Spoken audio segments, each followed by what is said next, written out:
I feel the Spirit moving in me. I feel the Spirit moving in me. Aloha! Welcome to Unity Church of Maui's Sunday service. Today I have for you some food for thought. But before we start today, I want to ask you to get a piece of paper and a pencil. I've got a 3x5 card that I'm going to use, and I invite you to do the same because I'm going to have some homework for you and a little exercise for us to go through as we do this talk today. So, food for thought. So here's some truths, and I invite you to give me a thumbs up, an or a thumbs down about each of these as I say them. The first one is, always forgive your enemies. It'll really make them mad. Secondly, adversity is a friend in disguise. Yeah, I like that one. Change causes resistance. Thoughts held in mind produce after their kind. Kind of one of our fundamental truths, isn't it? What you see is what you think. Love your neighbor as yourself. Artificial plants grow best in artificial light. I love that one. The truth will set you free, but it'll make you miserable in the meantime. There is nothing more deceptive than an obvious fact.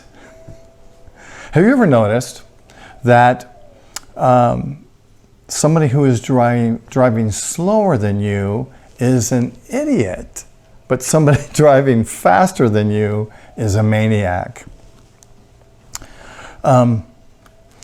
What if it weren't for electricity, we'd be watching TV in candlelight?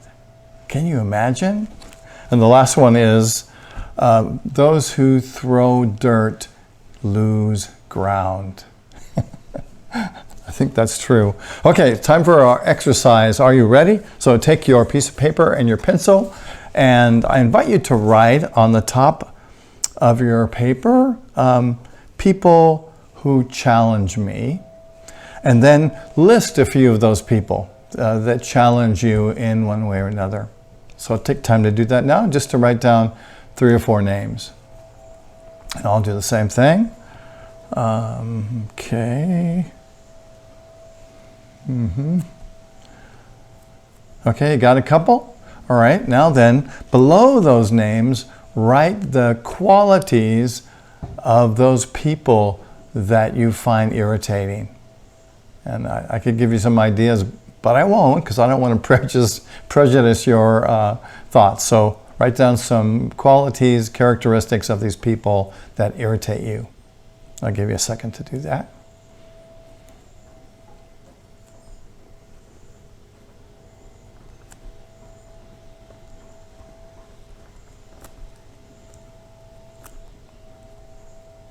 Okay, now further down your paper, write people who I admire, and then list 3 or 4 people that you admire.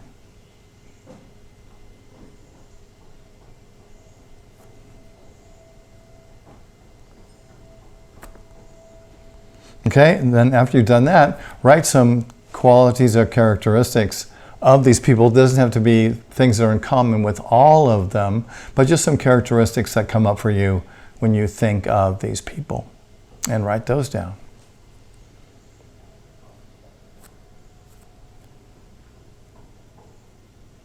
And this will be an exercise that you can continue this week, but we will look back at it in just a few minutes. So I want to tell you a story. A few years ago, a number of years ago now, I guess, I lived in Northern California, and I used to drive down and visit my aunt, my mother's sister, Glenna, who lived in Soledad a few times a year. And this particular day when I drove down there and I pulled into her driveway and I parked and I'm getting my things out of my car, and as I stepped out of the car, I looked across the street and there was a gang of dark-skinned men standing on the sidewalk across the street. And I looked at them and they looked at me, and I walked in the house kind of thinking, I wonder, is my aunt safe here? Is her house safe? And I went in, and my aunt reminded me, or of course I knew that she was going to give me a dresser, quite a heavy dresser. And so I'm looking at the dresser and wondering how I'm going to get it in my car without breaking my back. And I said, Aunt, do you know anybody that I can call that can help me take this dresser into the car? And she says, well, how about the boys across the street? And I kind of went, I'm not so sure. And she says, well, look, why don't you give them $10 to help you? And I said, okay.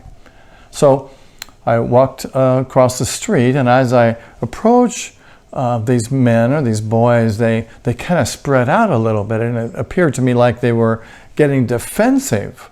And I felt this kind of rush of, oh no, rush of fear. And I walked up to them and said, hey, I have a problem. My aunt's giving me a heavy dresser, and I need to put it in my car. I wonder if you could help me. And they said, well, sure. They followed me across the street into my aunt's house, and I showed them the dresser, and I started to lift it up, and they were like, no, we can do this. And they took out all the drawers, and they took the dresser out and had it in my car in a minute. And then I pulled out the $10 bill, and I said, here, you guys, I'd like you to have this. Thank you for helping me. And they said, oh, no, sir. We don't want to take your money. We just do things we like to help people.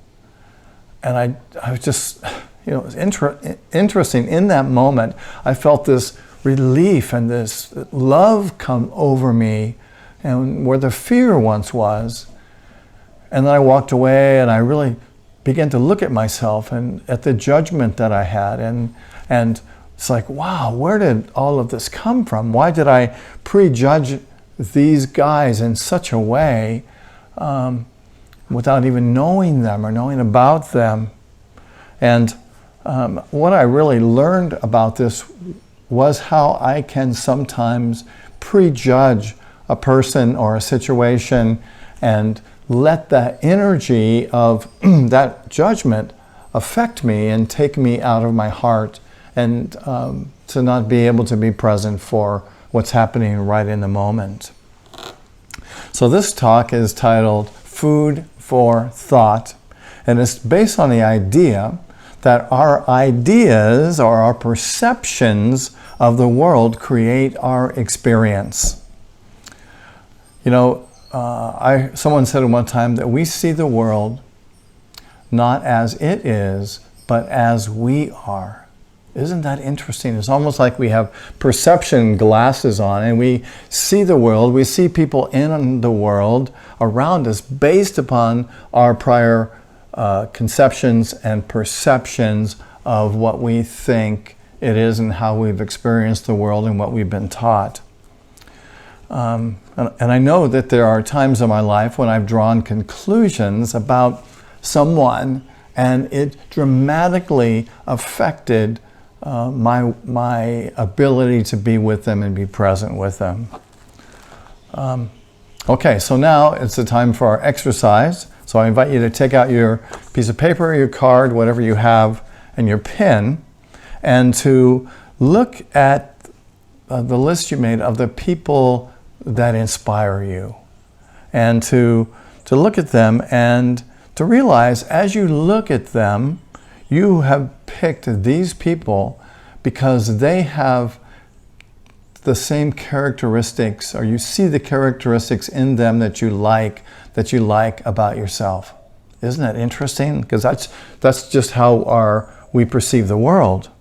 And in the same way, the people that you wrote down that challenge you and their characteristics are parts of yourself, characteristics of yourself that you don't like, or I don't like about myself, is what I wrote. And I think it's so interesting because what we often do when we come across someone that we don't like, we tend to push them away. It's interesting because I find myself often pushing those parts of myself away that offer me the biggest opportunity to heal. I love what Laura Ingalls Wilder wrote. She's the author of the Little House on the Prairie books, and she said, "Things and persons appear to us according to the light that we throw on them from our minds. How unconsciously we judge on others in that light within ourselves, condemning or approving them by our own conception of right and wrong, honor and dishonor. We show our judgment just with the light that is within us." Wow. I love this story from the Bible. You've probably heard of it before, about the woman who had committed adultery. Do you remember? Apparently she committed adultery, and when Jesus approached, there was a circle of men around her, all of whom had stones, and they were getting ready to stone her. And Jesus said, whoever amongst you is without sin, you can throw the first stones. And I think this is an amazing story, because doesn't it just show how we often get angry at someone else? And I think that this woman probably reflected to them the parts of themselves that they didn't like. And it makes you wonder, and we really don't know, about this woman. What do we know about her? Do we know if she was abused? Do we know if she was loved or looking for love? Do we know if she even really committed adultery? These men were making assumptions, but did they really know the truth? Do we really know the truth when we make judgments and assumptions about other people? And I always wonder when I hear this story, where is the man in this story? Where is the man who apparently accused her of adultery, and what is his story? What if we could shift this whole story? What if those men could have seen this woman through the eyes of love? Can you imagine? What if they had compassion for her? What if their hearts were open for her and they were willing to hear what she had to say? But they did as we often do, or I often do, and that is to make judgments and suppose that somebody is wrong. And what I know that does is that keeps us from experiencing and seeing the Christ in somebody else. And I know that that's the gift that Jesus brought to this situation, to be able to see her, to know her, and to love her, and to find a solution to this situation by offering these men the opportunity to see this situation differently.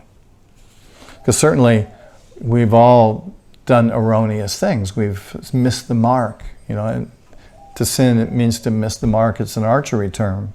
And we've all done that. And how amazing would that be if we could have compassion for someone else when they've missed the mark?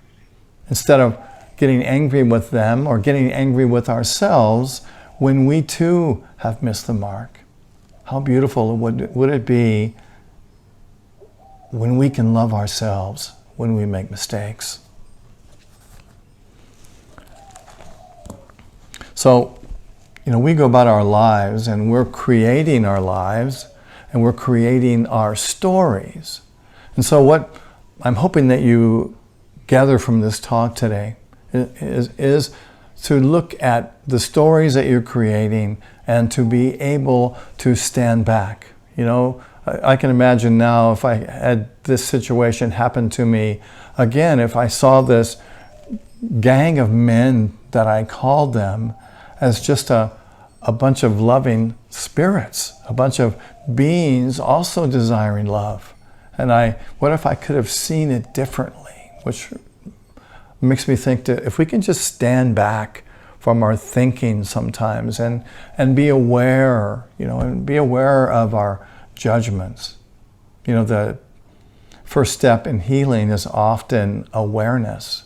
And if we can just stand back and be aware of what we're doing, how we're responding, and what is present in the moment. So we stand back. And the second thing we can do is to evaluate our thinking. To evaluate, is what I'm thinking true? Am I getting into a place of judgment in this moment? What is really real? And the third part really is to look at, is my thinking distorted? Am I making assumptions and presumptions and judgments based upon other experiences that perhaps have no validity in this experience right now? And the next thing we can do is to challenge them and say, okay, are they true? And if they aren't true, how can I change my perception? How can I reframe this possibility in a more productive and loving way?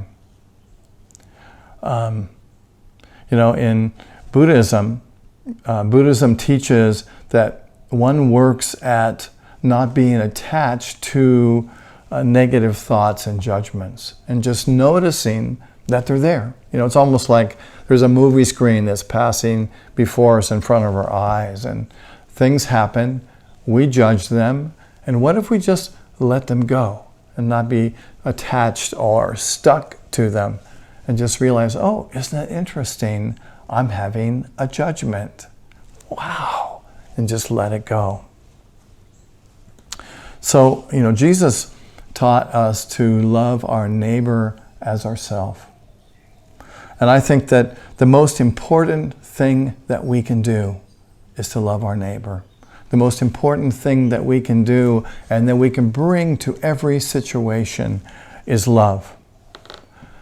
Jesus said to love your neighbor as yourself.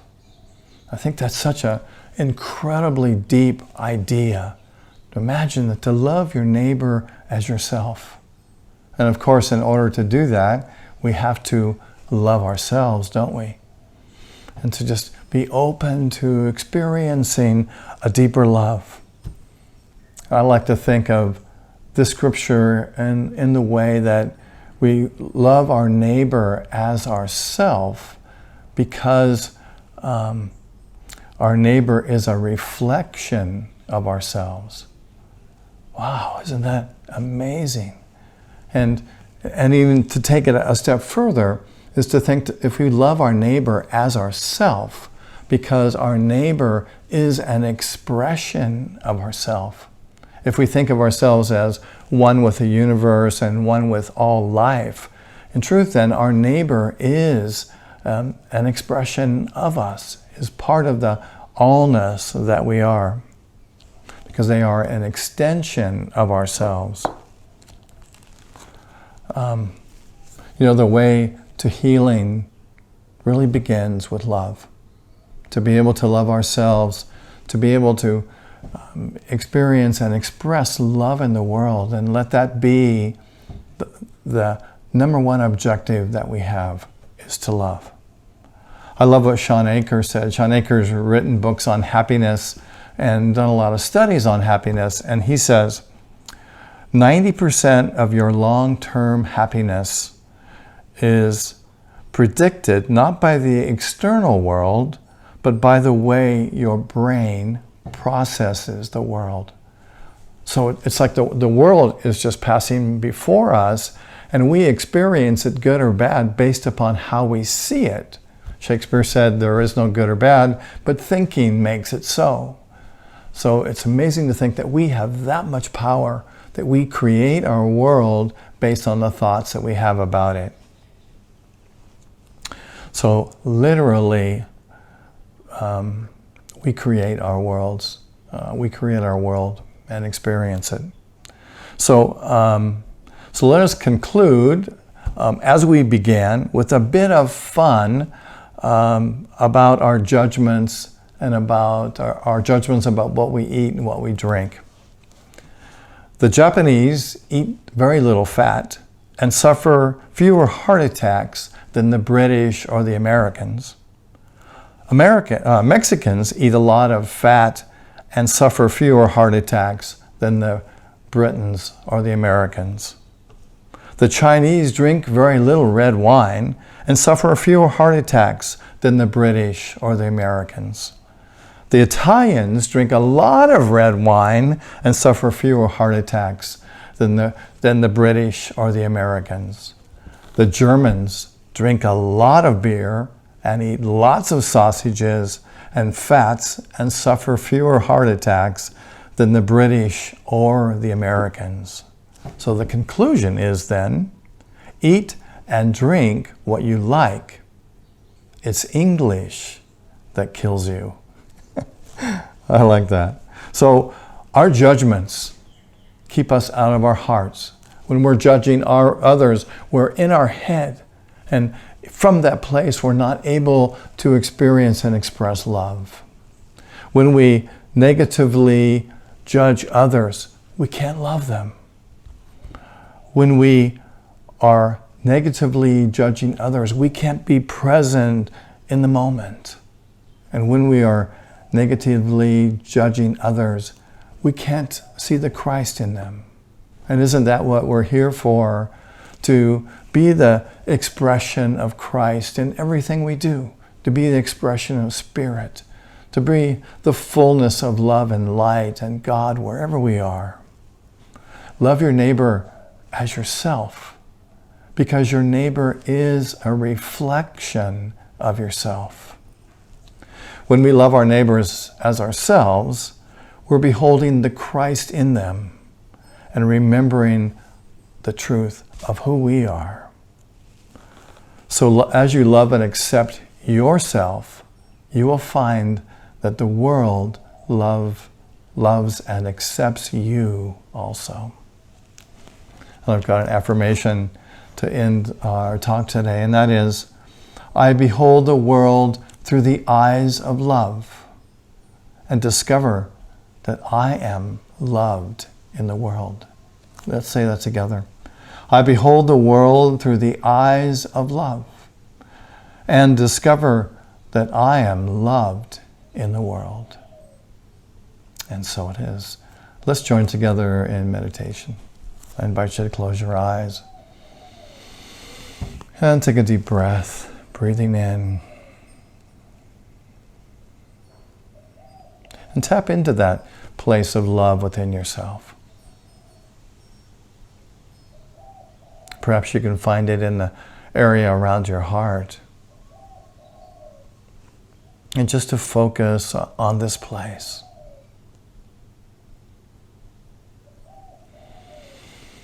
Remembering that it is love that you are here to bring, love that you are here to be.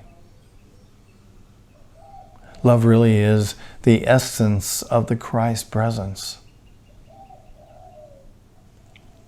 And as you transform your life through the expression of love, you are bringing into this world that same possibility, that same desire to be the presence of love.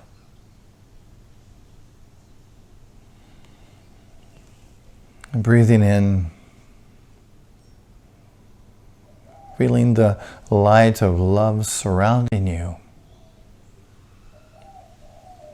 And let's just take a few moments together in the silence to bathe in the light of love.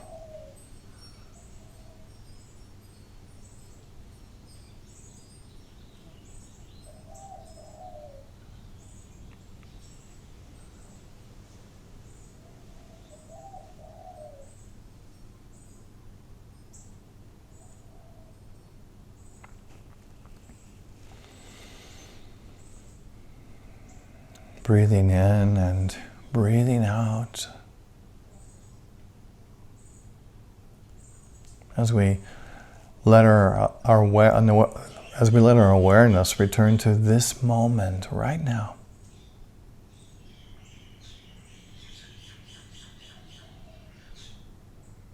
And I invite you to open your eyes when you're ready.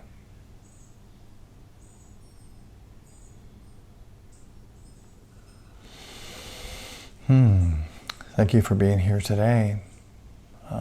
Thank you for being the light of the world that you are. And I'd like to invite you now to prepare your tithes and your love offerings, and to invite you to give from your heart to Unity Church of Maui. Your gifts help us to continue this wonderful work that we get to do. And I believe too that as you contribute to this work with your love and your energy and your money, that you contribute to this work and you are a part of this work with us. So thank you for that. And so let's hold together our gifts and our intention to give and our love. And let's affirm together our affirmation of prosperity, which begins: through a grateful, giving heart, my mind and life overflow with the abundance of God's all-providing infinite supply. And so it is. Namaste. Thank you. Well, I got just a few announcements today. Next week's talk arises out of some comments that people have said to me during this time of sheltering in and kind of hunkering down and social distancing. And some folks have said, I'm just really bored right now. So something inspired me to write this talk titled Boredom, the Pathway to Higher Consciousness. And so we'll look at, what does it mean to be bored? And how can we transcend and transform this idea of boredom into a way that we can experience more of the presence, of the love, of our own creative nature. So please join us right here next week at the same time. And I'm sure we'll have some fun with that. And I'd also like to remind you that our registration for our spirit groups ends tomorrow, Monday. And so if you are interested in being part of our spirit groups, you'll need to send an email to Emily Goss at emilygoss100@gmail.com. And we need to get this early so we can get all of the electronic stuff set up so that we can divide you up into breakout groups.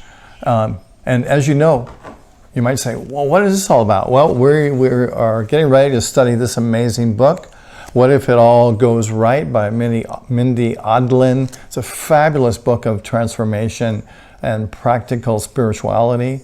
I promise you that your life will shift as a result of using this book and applying its principles. It will affect you in many great ways to bring more prosperity and more love and more focus to your life. And so we'll be doing this book as a book study.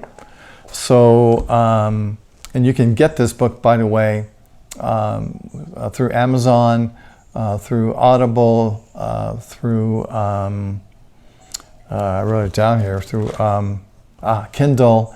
And you're going to need to get it fast, so Kindle and Audible might be the ways to get it, because you're going to need this book as we do the spirit groups, because there will be required reading before each of the sessions.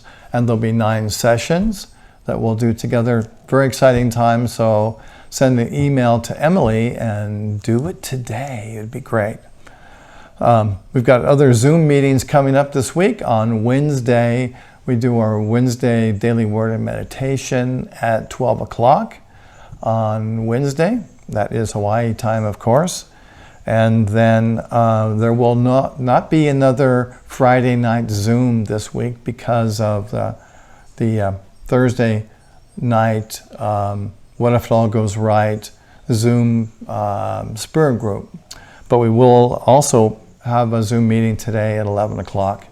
And you can find the links to those Zoom meetings in our newsletter, and you can actually click on the link and you'll go right to the meeting. And you can find previous YouTube messages on our YouTube page. So when you go there and listen to a message, please subscribe to us. And we'd love to have you be a part of our YouTube community. And I think without further ado, and before I do anything further, I think we've come to the place where we can pray together the prayer for protection. So I invite you to open your arms and be present in this moment. And let's affirm together our prayer for protection, which begins, the light of God surrounds us. The love of God enfolds us. The power of God protects us. And the presence of God watches over us. Wherever we are, God is. And that's the truth. God bless you, my friend. See you soon. And namaste. Aloha. Where I live,